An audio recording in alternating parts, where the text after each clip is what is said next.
On September 8th, 2007, there were a couple of turkeys at Ed Levin Park trying to fly.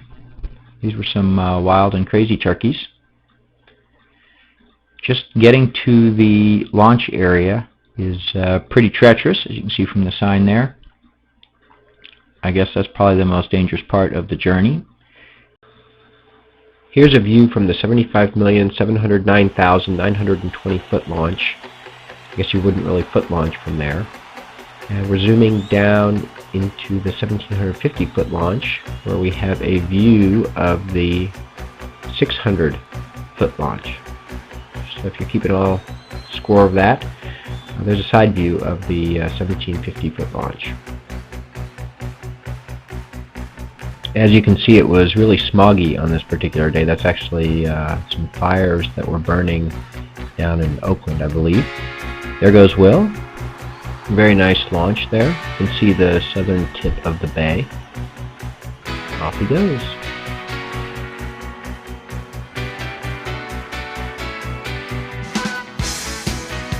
The flight plan starts at the launch at 1,750 feet above the landing zone, and then fly at about 500 feet and take a left there over the 1,200 foot launch, then over the 600, then over the 300, and finally into the landing zone.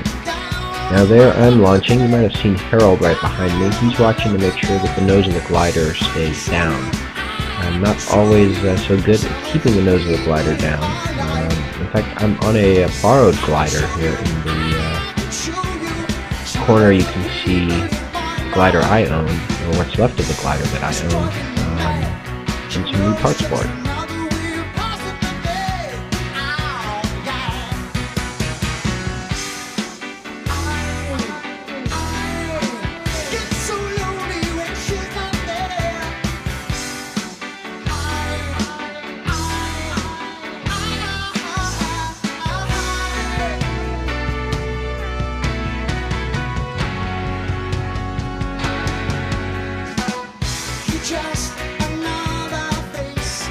Will and I play this game where we try to see who can come closest to a cone that's down there.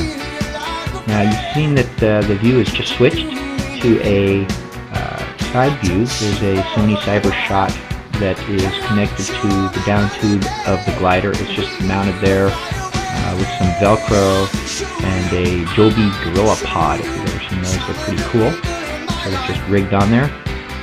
And some of the other video you saw, the widescreen video, was shot with a Panasonic SD150. So I like to goof around with that camera equipment. I tell you about the editing program, but it crashes so often, it's probably better to avoid it. So we'll just leave them out of it for now. So you can see here my goal is to land on this target area. And so there's some time spent trying to line up the final approach so that we get to it. You see here I'm turning, the wind is actually blowing head-on here as I make this turn. There you can see the 300-foot launch in the back. There's a head-on wind right here, so I was flying downwind, now I'm flying towards the landing zone.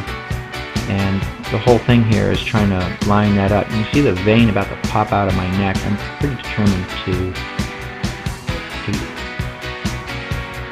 land in the right area. You notice the large wheel on the glider there in the back. My normal glider has much smaller wheels than this. By the way, the music, in case you don't know, is Genesis. One of my favorite songs. So here I'm trying to figure out how to line up for that landing. Now there was the landing zone right there. You could just see it as it scroll by. And I'm trying to line up the landing, and I decided to try to dive down. You saw pulling the bar way in, which dives the glider, and then I realized I'm way too high there. What happened is when I made that last turn, I sort of caught a thermal. There were very few thermals on this day. They call it actually sled Levin. It's just a sled ride straight down. So here I'm trying to scrub some altitude, going right, going left, making some S-turns. I realize I'm still too high. So I decided to do a 360, and I didn't think I'd have enough altitude to do a 360 and still make it to the landing zone, so I did a pretty tight 360 there. And now I'm working on lining up the landing. So you see I don't have it as pulled in now, but got pulled in again here, just adjusting how fast the glider's diving. And there my hands go on the base tube into final. And starting the flare. So you can see I'm way behind. Oh, you can see a few cones there. And there we are.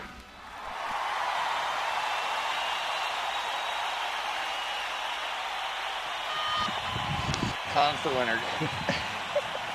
Okay, well, we've been playing the game here about landing on the spot and betting $10. $10. Here's the handover. But you bought the breakfast. Sorry, that's separate. You can buy me breakfast again, but $5 is non-fungible. $10. And so tell me, we're going to keep playing this game though, of course. We're going to probably increase the stakes a little bit. I'm going to retire until you move up to a man's glider instead of the glider that geriatric women are using, and then we can play again.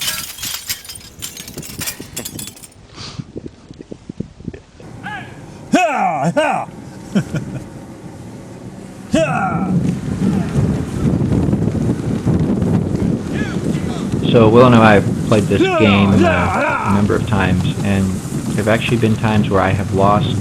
Well, there was one time where I actually lost by more than a mile. Literally more than a mile. There's a saying that it ain't over until the cows come home. So this particular day didn't turn out that way.